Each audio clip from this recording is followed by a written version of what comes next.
Assalamualaikum warahmatullahi wabarakatuh. Alhamdulillah. Nahmaduhu wa nasta'inuhu wa nastaghfiruh. Wa na'udzu billahi min shururi anfusina wa min sayyiati a'malina.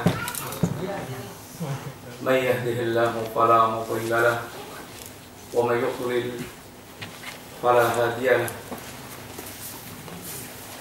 Asyhadu an la ilaha illallah wahdahu la syarika lahu wa asyhadu anna Muhammadan abduhu wa rasuluh la nabiyya ba'dah. Allahumma shalli wa sallim wa barik ala nabiyyika al-Mustafa wa ala alihi wa sahbihi wa man tabi'ahum bi ihsanin ila yaumiddin. Alhamdulillah, ikhwati fillah rahimani wa rahimakumullah. Kita masih melanjutkan para pembicaraan qasrul amal wal istidadu lil maut. Bagaimana seorang muslim hendaknya dia memperpendek angan-angan dan selalu mempersiapkan untuk menyambut kematian. Memperpendek angan-angan yang maksudnya dalam memperpendek angan-angan berkaitan dengan kehidupan dunia dia. Bukan berarti dia disuruh tidak memiliki cita-cita berkaitan masalah dunia. Akan tapi sebagaimana Allah telah memberikan perbandingan tentang kehidupan dunia dengan kehidupan akhirat, di mana kehidupan akhirat adalah kehidupan yang sebenarnya, yang Allah Subhanahu wa taala mengatakan, wa inna daral akhirah lahiyal hayawan law kanu ya'lamun. Dan sungguhnya kehidupan akhirat adalah kehidupan yang sebenarnya seandainya mereka tahu. Dari sisi waktu lebih panjang dan sangat panjang, dan bahkan kehidupan yang tidak akan berakhir lagi, sehingga dikatakan abadan. Dari sisi kualitas, maka Allah pun katakan wal akhiratu khairun. Akhirat itu lebih baik, khairun wa abqa, lebih baik dan lebih kekal. Maka semua nasihat yang berkaitan dengan qasrul amal bukan dalam rangka kita tidak menikmati dunia dan tidak bercita-cita tentang dunia, akan tapi bagaimana menjadikan dunia kita dalam rangka untuk meraih semua kebahagiaan dan kesuksesan akhirat, yang sungguhnya di balik itu tidak akan mengurangi kita menikmati dunia yang disediakan oleh Allah Subhanahu wa taala. Demikian pula al-istidad lil maut, mempersiapkan untuk hari-hari kematian dia. Jadi hari-hari setelah kematiannya, karena al-maut sesuatu yang tidak bisa kita ketahui kapan waktunya terjadi, kapan datangnya al-maut, sehingga akan selalu kita memiliki kesiapan setiap waktu. Sewaktu-waktu al-maut datang, maka bagaimana seorang muslim dia dalam keadaan bertakwa kepada Allah Subhanahu wa taala. Fatifillah rahimani wa rahimakumullah. Nasihat yang telah disampaikan Rasulullah SAW kepada Ibnu Umar radhiyallahu anhuma ada nasihat bagaimana seorang muslim dia memperlakukan dunia yang sedang dia berada di dalamnya. Qul fid dunya ka'annaka gharibun aw 'abirus sabil. Jadilah Anda di dunia sekarang ini gharibun, seakan orang yang asing. Anda bukan penduduk asli kampung tersebut. Yang dimaksudkan dengan kalimat ini adalah agar hati kita selalu tertambat kepada kampung asli kita, sebagaimana keadaan orang yang berada di negeri asli. Dia hatinya selalu tertambat kepada kampung asli dia. Itu yang diinginkan dengan kalimat Nabi, "Qul fid dunya ka'annaka gharibun." Jadilah Anda di dunia seakan Anda orang asing. Maksudnya bagaimana hati kita selalu tertambat terhadap kehidupan akhirat. Kampung yang kita pasti akan kembali kepada kampung akhirat tersebut.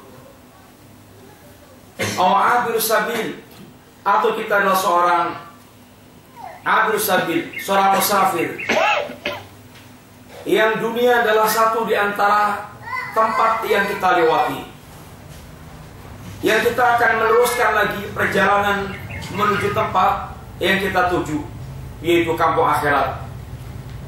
Sehingga hanya seorang dia tidak tertipu dengan persinggahan-persinggahan yang dia lewati, akan tapi dia selalu mempersiapkan diri hingga dia sampai pada kampung yang dia inginkan, yang dia tuju, yaitu kampung akhirat. Maka beliau telah menerangkan dari dua hadis tersebut. Yang pertama, dari seorang mukmin dia tidak membiarkan dirinya kecuali seakan-akan dia adalah orang yang asing di dunia sekarang ini. Artinya orang yang hatinya itu adalah tertambak kepada kampung yang akan dia tuju, itu akhirat. Yang kedua sekarang, al-halatul tsaniyah.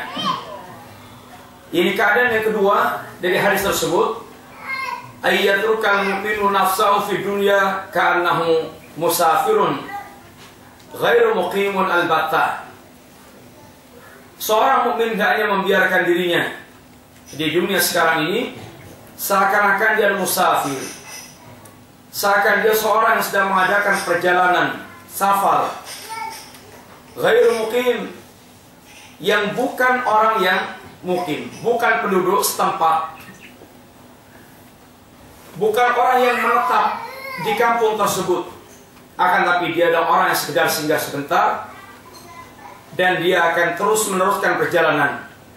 Innama huwa sairun fi qati manazil safar, fi qita'i manazil safar. Akan tapi dia adalah seorang yang sedang melakukan perjalanan fi qita'i manazil safar, yang sedang melewati sebagian dari tempat-tempat safar yang dia lalui. Kita telah singgah di rahim, lalu kita singgah ke dunia sekarang ini, lalu kita nanti akan meneruskan lagi singgah ke alam barzakh, lalu kita akan dibangkitkan, lalu kita akan terus menempuh dari satu tahap ke tahap berikutnya. Falaisa lahu himmatun lil istikthari min talabi mata'i dunya. Oleh karena itulah, himmah dia, cita-cita dia, keinginan dia bukanlah memperbanyak dari apa yang dia cari dari bunga rampai kehidupan dunia. Qala rajulun li Muhammad ibn Wasi, berkata seorang kepada Muhammad bin Wasi, "Kaifa asbahta?" Bagaimana Anda mengalami atau melalui pagi ini, ya Muhammad? Apa kata Muhammad bin Wasi? "Ma dhannuka bi rajulin yartahilu kulla yawmin marhalata ila al-akhirah." Apa kira-kira sangkaan Anda tentang seorang yang dia itu sedang menempuh perjalanan setiap hari, dia itu berjalan menuju kampung akhirat? Apa sangkaan Anda tentang orang yang dia itu berjalan setiap harinya untuk menuju ke kampung akhirat? Artinya kalau ditanya bagaimana keadaan Anda pagi hari ini, kurang lebih seperti itu keadaan orang yang mereka selalu memiliki pemikiran berjalan ke kampung akhirat. Hari-harinya dia penuhi dengan amal-amal menuju kampung akhirat. Dia selalu isi waktunya dengan amal-amal yang akan menjadikan dia selamat, sukses di kampung akhirat. Wa qala al-Hasan, berkata al-Hasan, "Innama anta ayyamun majmu'ah, kullama madha yawmun 'alika madha ba'duka." Sesungguhnya Anda ini, kata beliau, adalah kumpulan hari-hari. Anda itu umpamanya sekarang umurnya 40 atau 50 atau 30. 30 tahun itu adalah kumpulan 1 hari, tambah 2 hari, tambah 3 hari, sampai 1 bulan. Kemudian berkumpul lagi sampai 1 tahun. Berkumpul lagi sampai 10 tahun. Berkumpul lagi sampai 20, sampai 30, 40, 50, dan seterusnya. Anda itu adalah kumpulan hari-hari. Kullama madha yaumun 'alaika madha ba'duka. Ketika hari itu lewat, 1 hari melewati Anda, maka telah melewati pula jatah, telah lewat pula jatah Anda. Telah berkurang, yang jatah Anda. Demikian terus sampai Anda habis waktunya. Sampai kita kemudian jatah kita habis, sehingga kita kembali kepada Allah SWT. Sehingga umur kita digerogoti oleh hari-hari, dan semakin habis jatah yang disediakan oleh Allah SWT. Waqala kadzalik, berkata pula Al-Hasan, ya ibna Adam, wahai anak Adam, innama anta baina rahilatain mutiyatain yudhi'uka al-lailu ila nahar wan naharu ila al-lail hatta yusallimanika ila al-akhirah. Faman a'zamu minka ya ibna Adam khataran. Wahai anak Adam, Anda ini seakan orang yang dibawa oleh 2 kendaraan yang melaju cepat. Yang melaju cepat. Kendaraan yang pertama malam mengantarkan Anda ke siang. Kendaraan kedua siang dengan cepat mengantarkan Anda ke malam. Terus begitu, malam jeret siang, siang jeret malam. Jumat kemarin, masukkan sekarang Jumat sekarang, tahu-tahu Jumat lagi. Terus demikian kita dibawa oleh 2 kendaraan yang mengantarkan dengan cepat sampai ke tempat tujuan, sampai ke akhir tujuan. Malam membawa ke siang, siang membawa ke malam, terus demikian sampai keduanya itu yusallimanika ilal akhirah, menyerahkan Anda ke akhirat, cemplung ke akhirat. Udah, ini waktunya habis, saya serahkan ke akhirat. Masuk kita kampung akhirat.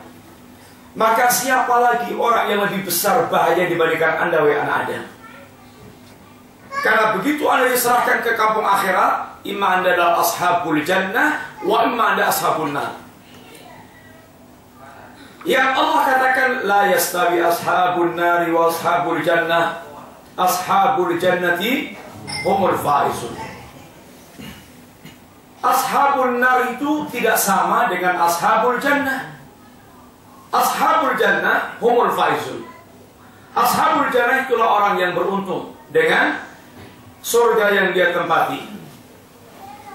Qala ba'dul hukama, berkata sebagian para hukama, kaifa yafrahu bidunya min yaumihi yahdumu syahrahu wa syahruhu yahdamu yahdumu sanatahu wa sanatuhu tahdamu umrahu. Kata hukama, bagaimana seorang akan bergembira dengan dunia yang dia miliki kalau hari-harinya itu menghancurkan dia? Harinya menghancurkan bulannya, bulannya menghancurkan tahunnya, tahunnya menghancurkan umurnya, sampai kemudian kita menjadi orang yang habis waktu kita, digerogoti oleh kumpulan atau hari-hari yang berputar, yang beredar, yang berjalan cepat terus, sehingga umur kita ini habis. Orang yang demikian bagaimana dia akan bisa bergembira? Kalau dia bangun istana yang megah, bagikan kerajaan, dia bayangkan kalau sudah selesai bangun, bagus, Masya Allah, tahu-tahu wassalam, habis. Apa yang kemudian membuat dia lebih gembira lagi dengan itu? Dia kumpulkan semua harta, emas, perak, berlian, semuanya dia kumpulkan, dia lihat semuanya. Tapi dia itu dimakan terus, hari-hari dia mati. Dia kejar terus, kekuasaan terus, kejar terus, tahu-tahu dia mati. Kalau seperti ini, bagaimana orang akan berbahagia? Dia tidak membayangkan akan langgeng. Dia itu terancam dengan kematian, dan itu pun sewaktu-waktu datangnya. Tidak bisa mentarget umur berapa dia harus memilih menjadi orang yang mati.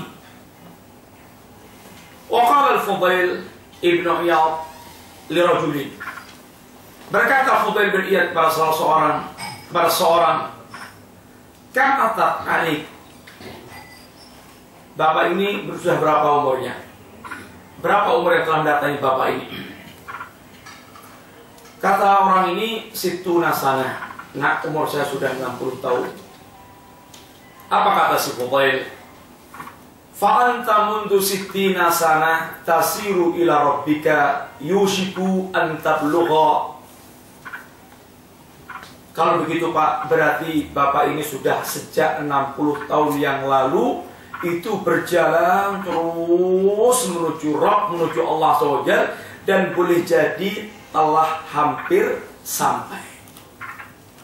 Maka si bapak ini diingatkan dengan kalimat itu, "Inna lillahi wa inna ilaihi raji'un." Maka Fudail mengatakan, "Ata'rif tafsirahu?" Pak, tahu nggak Pak tafsirnya ayat tersebut Pak? Tafsirnya ucapan "Inna lillahi wa inna ilaihi raji'un." Anda mengatakan "Inna lillahi wa inna raji'un", tahu nggak Pak maknanya kalimat itu? Kata Fudail, "Faman arafa annahu lillah abdul wa annahu ilaihi raji'un fal ya'lam annahu mawqufun." Barang siapa yang dia mengetahui bahwa dia adalah hamba yang dimiliki oleh Allah, dan sungguhnya dia akan kembali kepada Allah, maka hendaknya dia tahu bahwa dia itu akan menghadap Allah, akan berdiri menghadap Allah. Wa man alima annahu maqufun falya'lam annahu mas'ul. Barang siapa yang dia tahu dia akan menghadap Allah, maka hendaknya dia tahu dia pasti akan ditanya oleh Allah SWT. Wa man alima annahu mas'ulun falyu'id lis-su'al jawaban. Barang siapa yang dia mengetahui dia akan ditanya oleh Allah SWT, hendaklah dia tahu jawaban apa yang telah dia siapkan untuk menjawab pertanyaan Allah Ta'ala tersebut. Wa man alima annahu maqufun faqala rajul.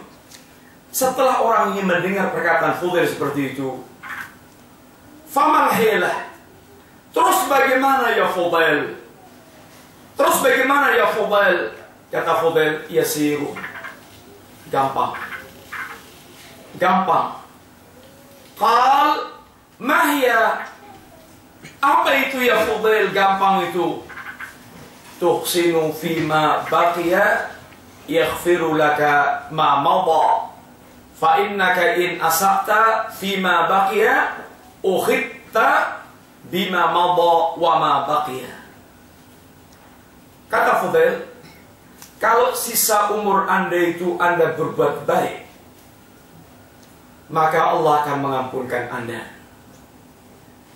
Kalau Anda berbuat jelek dengan sisa umur yang Anda miliki itu, maka Anda akan disiksa dengan apa yang telah lalu dan yang akan datang. Demikian kata Fudail kepada si bapak ini. Umur kita ini adalah jalan atau hari-hari yang telah mengantarkan kita berjalan menghadap Allah SWT.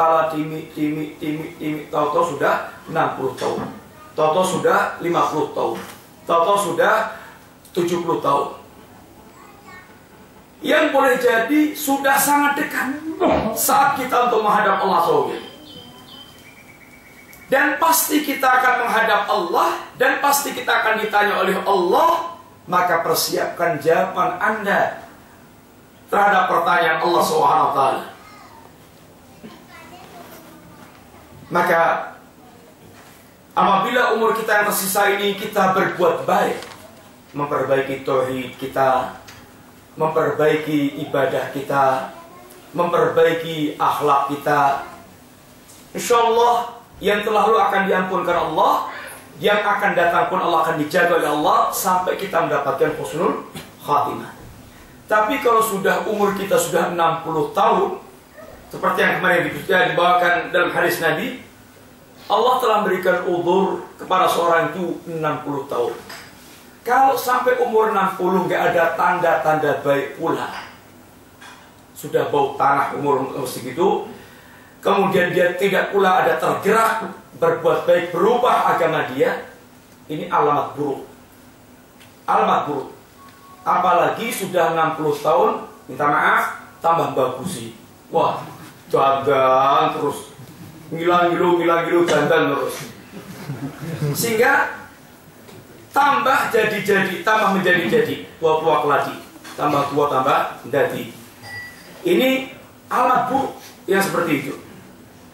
Karena umur 60 sudah cukup untuk memberikan pemikiran-pemikiran tentang kehidupan, merenung tentang kehidupan. Apalagi sudah mulai gampang pegel-pegel, sudah mulai gampang mumat-mumat, sudah mulai kepalanya sudah mulai memutih, jenggotnya memutih, matanya mulai berkunang-kunang, kulitnya sudah mulai keriput-keriput, jalan sudah mulai gregelen. Ini tanda-tanda yang harus seorang mestinya merenung tentang umur dia, kehidupan dia. Waqala Al-Hasan, berkata Al-Hasan, Ijtama'a salah satu minal ulama faqalu li ahadihim. Berkumpul 3 orang ulama, lalu mereka saling mengatakan, berkata salah satu di antara mereka, ma amalu, kamu punya angan-angan apa? Kata si orang yang ditanya, ma'ata alayya syahrun illa dhanantu anni sa'amutu fi. Tidak datang 1 bulan kecuali aku menyangka di bulan itulah aku akan meninggal. Artinya dia betul-betul mulai persiapan matang, sehingga betul-betul dia telah sangka bulan itulah dia akan meninggal, di bulan itulah dia akan meninggal. Yang lain berkomentar, inna hadha huwal amal. Oh, ini baru betul-betul sebuah cita-cita. Ini sebuah, ini amalan yang benar. Ini sebuah angan-angan yang benar, angan-angan yang sejati. Karena angan-angannya itu berarti menimbulkan dia semangat beramal dalam rangka mempersiapkan al-maut, karena al-maut akan datang di bulan itu. Faqala li ahadihim, yaitu lalu berkata lagi kepada yang lainnya lagi, fama amaduk, kalau anda apa angan-angan anda? Katanya, ma'atat alayya jum'atun illa ghalantu anni sa'amutu fiha. Ini lebih pendek lagi. Kalau saya, angan-angan saya tidaklah datang pada saya 1 Jum'ah, ini 1 pekan, kecuali saya sangka diri saya itu akan mati di pekan itu. Ini lebih hebat lagi, sehingga dia lebih lagi terpacu untuk mempersiapkan diri, karena setiap minggu datang itu dia sangka dia akan meninggal di hari-hari di minggu atau di pekan tersebut. Faqala sahibah, lalu yang kedua, yang 2 temannya pun tanya lagi kepada yang lainnya lagi. Maka 2 orang temannya berkomentar, inna hadha huwal amal. Oh, ini baru betul-betul amal yang, atau angan-angan yang lebih jitu lagi, yang lebih bagus lagi, yang sangat hebat. Faqala lil akhar, lalu 2 temannya pun bertanya kepada yang belum mengungkapkan apa angan-angan dia. Fama amalu, kalau anda apa angan-angan anda? Katanya, kata dia, ma amalu min nafsihi ma amalu min nafsihi biyadi ghairihi. Ma amala man nafsahu biyadi ghairihi. Kata dia, apa yang akan diangan-angankan oleh seseorang yang jiwanya itu di tangan yang lainnya. Artinya, kalau orang yang pertama tadi itu dia masih memiliki, seakan-akan masih memiliki hari-hari 1 bulan. Yang kedua, seakan-akan dia masih memiliki hari-hari 1 pekan. Yang ketiga ini lebih luar biasa lagi, seakan-akan tidak ada lagi sempat dia berangan-angan karena diri dia itu di tangan yang lain, itu di tangan Allah SWT. Kecuali setiap hari dia itu bersiap-siap, berangan-angan mempersiapkan akan hari kematian dia. Ini lebih hebat lagi. Demikian diantaranya 3 orang berkumpul, dan demikian mereka membangun cita-cita, memperpendek tentang angan-angan kehidupan. Qala Bakr al-Musani, berkata Bakr al-Musani, Idza aradta an tanfa'aka salatuka faqul la'alli la usalli ghairaha. Kata Bakr al-Musani, katanya, kalau Anda ingin betul-betul sholat Anda bermanfaat, bagaimana resep biar sholat Anda itu sholat yang bermanfaat? Apa ada sholat yang tidak bermanfaat? Banyak. Kita ini sholat seperti tidak sholat. Kita ini sholat seperti tidak sholat. Bagaimana ngeceknya kita, ikhwan? Ngeceknya Allah katakan, Inna salata tanha 'anil fahsya'i wal munkar. Sesungguhnya sholat itu betul-betul menahan seseorang dari perbuatan fahsya, kekejian-kekejian, wal munkar, dan kemungkaran-kemungkaran.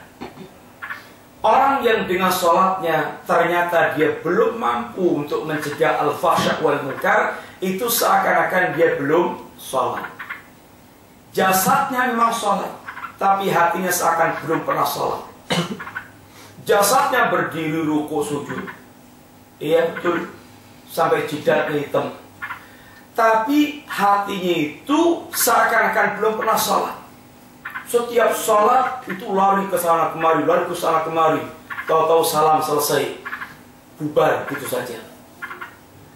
Terus demikian, tiap hari sholatnya begitu. Hampir tidak pernah dia merenung dari awal Allahu Akbar sampai Assalamualaikum. Dia merenung bagaimana makna bacaan, bagaimana dia menghadap Sang Maharaja, bagaimana dia sujud, dia ruku kepada Allah SWT. Itu seakan-akan tidak terasa dalam diri dia, kecuali rutinitas berdiri ruku sujud, lalu selesai salat. Sehingga setiap sholat ini itu tidak memberikan athar, tidak memberikan dampak dalam kehidupan dia. Demikian para ulama kita mengingatkan, seakan-akan orang seperti ini tidak pernah sholat. Jasadnya memang sholat, tapi hati dia tidak sholat. Karena sholat, seandainya betul-betul tegak dalam diri dia, pasti akan memberikan, yaitu faedah tanha 'anil fahsya'i wal munkar. Demikian pula ikhwah, iman kita kalau betul-betul menyala dalam diri kita, hidup, iman kita itu hidup, maka iman itu akan memberikan kelezatan dalam amal taat, akan memberikan ketenangan dalam hidup kita, akan memberikan kelapangan dalam jiwa kita. Itu iman kalau betul-betul menyala dalam diri dia. Maka dia tidak akan terkecoh dengan dunia dan kebiarnya dunia dan hiruk-pikuknya kehidupan dunia. Apa perkataan seorang wanita keluarga Fir'aun yang Allah banggakan?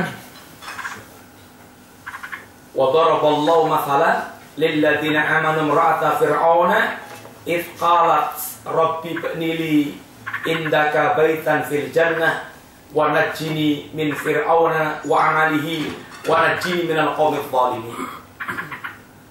Ini ucapan seorang yang berada di tengah-tengah istana Fir'aun, yang istananya gemerlap, yang kekuasaannya luas, yang kerajaannya di atas sungai Nil, sehingga seakan-akan dia memiliki segala-galanya, sampai dia mengatakan ana rabbukumul a'la. Tapi si wanita ini, orang yang tahu nilai apa yang telah diajarkan Allah Ta'ala, sehingga tidak tertipu dengan semua gemerlapnya kehidupan yang ada. Ya Rabb, bangunkan untukku rumah di surga di sisimu, dan selamatkan aku dari Fir'aun dan perbuatannya, dan selamatkan aku dari kaum yang zalim. Ini doa seorang mukminah, doa wanita mukminah yang total imannya itu menancap di hati dia.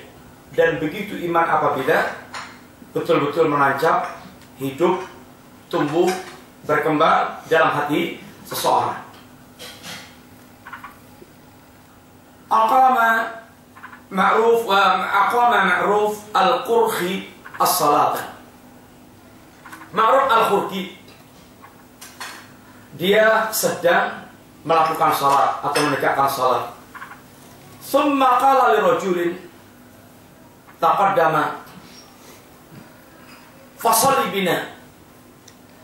Kemudian datang seseorang, kemudian mengatakan kepada seorang, Ma'ruf al-Qurhi, dia berkata kepada seorang, taqaddam fasalli, silahkan anda datang, salatlah, fasalli bina, salatlah bersama kami, ayo salat bersamaku. Faqala rajul, orang tadi kemudian mengatakan, inni in salaitu bikum hadis salat lam usalli bikum ghairaha. Apa kata dia? Tadi Ma'ruf al-Qurhi mengatakan, mari sholat bersama kami, artinya imamilah kami, jadilah anda sebagai imam bagi kami.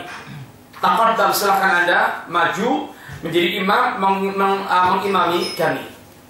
Kata orang ini, kalau saya sholat bersama kalian dengan sholat ini, niscaya aku tidak akan lagi bisa sholat bersama kalian di sholat yang lainnya.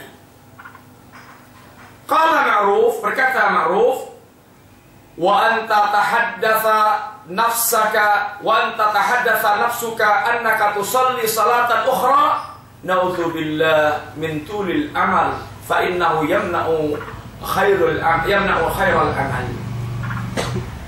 Apa kata Ma'ruf al-Qurhi? Anda, jiwa anda mengatakan bahwasanya anda salat, anda masih punya kesempatan salat di salat yang lainnya. Na'udzubillah, aku berlindung kepada Allah Subhanahu wa taala min tulil amal. Menurut Ma'ruf al-Qurhi, orang yang masih punya pikiran masih sempat sholat lagi nanti sholat yang lainnya, itu masih memiliki tulul amal. Padahal kita ini bukannya begitu. 5 tahun ke depan, 10 tahun ke depan, 30 tahun ke depan, apa dunia saya. Begitu dia dalam pandangan para ulama, wallahu ta'ala a'lam, yang mereka betul-betul bagaimana melihat tentang kehidupan mereka. Jangan sampai dia memiliki panjang angan-angan berkaitan dengan dia ingin mendapatkan akhirat, sehingga waktu-waktu dia, sebagaimana perkataan ini Ibnu Umar, idza asbahta fala tangtadiril masa wa idza amsayta fala tangtadiris sabah. Kalau ada itu di waktu pagi, jangan tunggu-tunggu sore. Nantilah masih punya waktu, nanti sore bisa dilakukan. Kalau di waktu sore, kata dia, nantilah masih punya waktu pagi, besok ajalah dilakukan. Seakan-akan dia masih memiliki jaminan waktu hidup besok pagi atau nanti sore.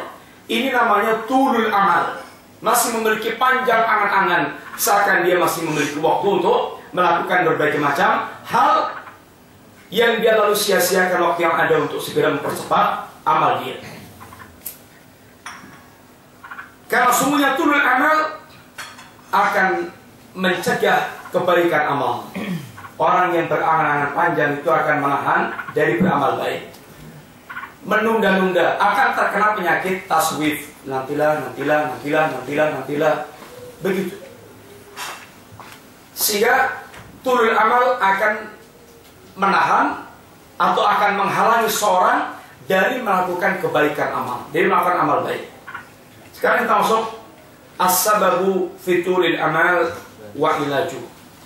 Sebab-sebab seorang itu memiliki panjang angan-angan dan pengobatan apa yang perlu dilakukan apabila kita memiliki panjang angan-angan.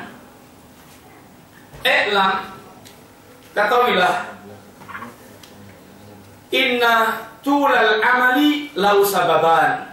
Orang yang panjang angan-angan itu dia memiliki dua sebab. Dua sebab yang pokok yang menjadikan seorang itu dia berpanjang angan-angan. Ahaduhuma al-jahlu. Yang pertama adalah bodoh, wal akhar hubbud dunia. Dan yang lainnya adalah hubbud dunia, cinta kepada dunia. Sekarang kita lihat yang pertama, amma hubbud dunia. Adapun cinta dunia yang merupakan penyebab orang itu dia memiliki tulul amal, memiliki panjang angan-angan, fahuwa annahu idza anisa biha wa bi syahawatiha wa lidha waladzatiha wa ala iqiha faqula ala qalbi mufariqatuha famtana'a qalbahu minal fikri minal maut alladhi huwa sababu mufaraqatiha. Adapun cinta dunia, apabila sesungguhnya cinta dunia itu, atau sesungguhnya seorang apabila dia itu merasakan manisnya dunia, sehingga dia betul-betul merasa dekat dengan dunia dan merasa lezat dengan dunia, wa bi syahwatiha wa ladzatiha, dan dia betul-betul merasakan bersyahwat dengan dunia dan merasakan lezatnya kehidupan dunia, wa ala iqiha, dan dia betul-betul hatinya itu sangat terkait, sangat lekat dengan kehidupan dunia, thaqula ala qalbi mufaraqatuha, maka buat dia itu berat untuk berpisah dengan dunia. Itu menjadi berat, menjadi berat. Sehingga hubbud dunia, sebagaimana kata Nabi SAW dalam sebuah hadis, bagaimana kita akan menjadi umat yang terhina sebab hubbud dunia. Musuh akan memperebutkan kita, akan mencabik-cabik kita, dan tidak memiliki rasa takut kepada kita karena hubbud dunia. Adapun para sahabat, bagaimana para musuh mereka takut, dan mereka betul-betul hatinya itu ada rasa ini melihat para sahabat sesuatu yang sangat mulia, yang besar, yang hebat, sehingga tertanam di hati mereka itu rasa takut kepada para sahabat. Karena keadaan para sahabat seperti yang dikatakan Khalid bin Walid. Apa kata Khalid di antaranya? Jitu biqaumin yuhibbunal mauta kama tuhibbunal hayata. Kami datang dengan suatu kaum yang kecintaan mereka kepada kematian seperti kecintaan Anda kepada kehidupan. Kalau pasukan yang dibawa itu seperti itu, apalagi yang diharapkan, apalagi yang akan dia lakukan dengan kaum yang seperti itu. Kalau mereka berperang dan mereka bisa membunuh para sahabat, syahid di jalan jihad adalah cita-cita mereka. Sehingga yang ada adalah kalimat ish kariman au mut syahidan. Hiduplah Anda dalam keadaan mulia dengan memiliki akidah yang lurus, dengan memiliki iman yang kuat, dengan memiliki akhlak yang karimah sebagai hamba Allah Azza wa Jalla, yang abid, yang syakir, hamba yang beribadah, hamba yang bersyukur. Ini adalah hidup yang mulia. Atau kalau enggak mut syahidat, jadi jadilah Anda mati atau matilah Anda dalam keadaan Anda syahid di jalan Allah Subhanahu wa ta'ala. Ini baru kehidupan yang hakiki. Kehidupan yang tidak seperti ini hakikatnya adalah mayit. Maka dikatakan Allah, orang-orang yang tidak memiliki seperti ini amwatun ghairu ahya'in. Mereka adalah mayit-mayit yang tidak memiliki kehidupan. Mereka hanya mengalami kehidupan jasadiah, kehidupan jasad, yang levelnya itu tidak lebih daripada kehidupan binatang. Yang urusannya itu paling pokoknya pokok, yang menjadi pokoknya kehidupan itu adalah tercukupinya sandang, papan, pangan, sudah itu. Itu sudah target yang paling maksimal. Bagaimana orang bisa nyandang, bisa mangan, bisa mapan, hanya itu. Sedangkan para sahabat tidak demikian keadaan yang ada pada mereka. Mereka hidup dengan akidah mereka, sehingga bagaimana bangganya mereka dengan Islam dan tidak terfitnahnya mereka dengan kehidupan dunia. Apa yang dikatakan Rib'i kepada Panglima Rustum merupakan satu di antara gambaran bagaimana para sahabat mereka berbangga dengan Islam dan tanpa terfitnah dengan gemerapnya kehidupan dunia di tangan kufar. Ketika ditanya, "Man antum, siapa anda ini?"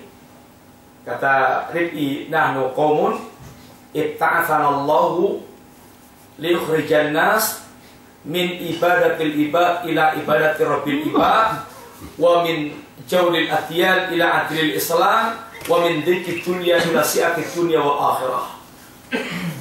Kami satu kaum yang diutus oleh Allah SWT dalam rangka mengeluarkan manusia dari penghambaan hamba kepada hamba menuju penghambaan hamba kepada Rabb-nya para hamba, yaitu Allah SWT. Kemuliaan yang luar biasa. Manusia tanpa ini mereka adalah rendah semuanya.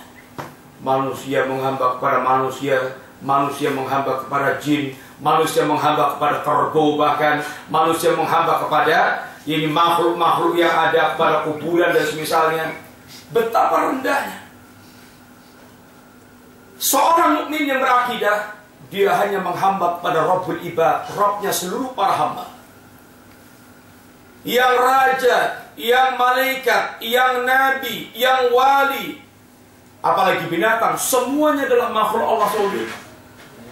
Walaupun mereka memiliki tingkat-tingkat yang berbeda, tapi mereka tidak memiliki hak ubudiyah, tidak memiliki hak untuk diibadahi. Demikian Islam mengajarkan hurriyatul insan, kebebasan yang hakiki manusia. Kebebasan manusia yang hakiki, sebebas-bebasnya dari penghambaan hamba kepada hamba menuju penghambaan hamba kepada Allah Ta'ala. Dan itu yang akan memberikan kebahagiaan dan nilai hidup yang hakiki. Maka kata Ibnu Qayyim, dan ingat apa katanya, harabu min riqil ladzi khuliqullah fabulu firqi nafsi wasyaitan. Manusia itu mereka banyak yang lari dari menghamba, dari penghambaan kepada zat yang dia itu diciptakan itu untuk menghamba kepadanya, yang fitrahnya itu untuk menghamba kepada Allah SWT. Karena manusia fitrahnya menghamba, dia lari dari menghamba kepada Allah, masuknya dalam jebakan menghamba kepada hawa nafsu dan syaitan. Dan kita akan bisa membuat atau kita akan bisa merasakan dan membuat penjelasan dan merasakan keadaan bahwasanya tidak ada kebahagiaan yang hakiki kecuali dengan menghamba kepada Allah Subhanahu wa taala. Sekarang contoh praktis saja. Bagaimana perasaan hati Anda ketika Anda itu betul-betul hati Anda di puncak-puncak keimanan, dengan sholat Anda bagaimana, dengan puasa Anda bagaimana, dengan keluarga Anda bagaimana, dengan masyarakat Anda bagaimana, dengan harta Anda bagaimana, Anda akan bisa merasakan betapa hidup itu lezat yang luar biasa. Lezatnya sholat, lezatnya baca Quran, lezatnya berdakwah, lezatnya berinfak, lezatnya melakukan ketaatan dan seterusnya. hidup itu betul-betul lezat bersama dengan Allah SWT. Tapi ketika hati kita sudah mulai diperbudak oleh harta, setiap hari yang dikejar-kejar itu adalah harta. Dia menjadi statusnya adalah budak harta, sehingga ingin mengabdi kepada harta. Maka betapa sengsaranya kehidupan kita, betapa sempitnya kehidupan kita, dan betapa kita menjadi bakhilnya tentang harta yang kita miliki, dan betapa kita akan zalim dan keji kepada manusia. Tidak ada budak harta itu yang nyah-nyah lo mau dermawan, gak ada. Nggak ada budak harta itu yang dia itu berlapang dada dengan pesaing pangkul harta pula, tidak ada.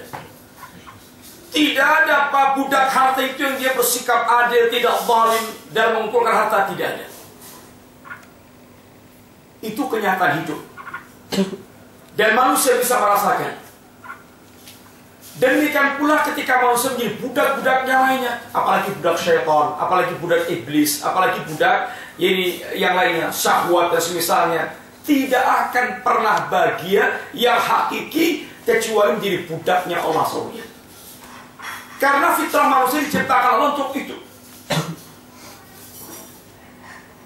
Sehingga qanibillah, sesungguhnya ketika kita menjadi seorang mukmin dan kita merasakan kegalauan, kesedihan, kesempitan, merasakan sesaknya hidup, itu mesti ada yang cacat dalam keimanan kita, ada yang tidak beres dalam keimanan kita. Pasti, pasti, karena iman itu pasti, kepastiannya akan mewariskan kelezatan hidup. Ketika kita mengaku mukmin dan ternyata tidak merasakan kelezatan hidup, mesti ada apa-apa dengan iman kita itu. Mesti. Sama dengan ini tanaman, kok tahu-tahu daunnya mengering, ada rantingnya mulai mengering, ada fenomena kehidupan yang tidak layak, fenomena yang tidak layak, yang tidak bagus, tidak subur, tidak hijau, tidak. Antum cabut, pasti akarnya itu ada yang busuk. Pasti. Pasti. Tidak ada akarnya bagus semuanya, di bawah bagus semuanya, sempurna bagus, lalu atasnya itu mengering, rantingnya ini, daunnya kering, rantingnya rusak, dan semisalnya. Enggak. Antum lihat. Antum lihat, pasti seperti itu. Orang yang penampakan hidupnya ternyata ada kegelisahan, kesempitan, ada macam-macam yang tidak layak. Anda bilang akidah dia hebat kok seperti itu ya? Enggak, enggak. Kalau dia bilang akidah hebat, itu ilmu akidahnya yang hebat. Tapi mesti ada yang rusak dalam hati dia. Akidahnya yang rusak, pasti. Itu sudah pasti. Karena tidak akan mungkin akidah yang betul-betul lurus, bagus, sehat, kemudian menampilkan fenomena yang tidak sehat, yang tidak bagus. Itu tidak mungkin. Demikian yang terjadi dalam sepanjang sejarah. Pasti demikian. Dan para ulama telah memiliki pengalaman, perkataan, dan seterusnya yang sangat banyak berkaitan dengan fenomena hidup yang seperti itu. Maka dikatakan, "Famtana qalbu min al-fikri fil maut." Apabila hati itu demikian keadaannya, dia bersyahwat kuat dengan dunia, dan dia menjadi berat berpisah dengan dunia, maka hatinya itu akan terhalangi dari memikirkan tentang kematian. Itu mesti. Orang yang mikir mati itu mesti bakal betul-betul mempersiapkan sangune mati. Itu mesti. Kalau orang tidak pernah berpikir sangune mati, itu mesti dia terlalu kuat hubu dunianya. Orang yang mikir mati itu bukan berarti menjadi malas, menjadi ngelokro, menjadi nggak berbuat apa-apa. Salah. Orang yang memikir mati itu malah berbuat apa-apa, menyala. Dia akan semangat, Sholatnya semangat, baca Quran semangat, sedekahnya semangat, dakwahnya semangat, berbuat baik semangat, ta'awun 'alal birri wat taqwa semangat, malah semangat. Tidak mungkin orang berpikir mati, ya sudah tak tidur terus saja. Enggak. Itu salah. Pasti salah. Karena mempersiapkan kematian bukan dengan cara seperti itu. Mempersiapkan kematian dengan cara giat dalam segala perbuatan amal yang dia lakukan. Kita cukupkan dulu ikhwah, dari jam 9:30 kurang dikit. Kita insyaallah sambung pada pertemuan yang akan datang. Bismillah.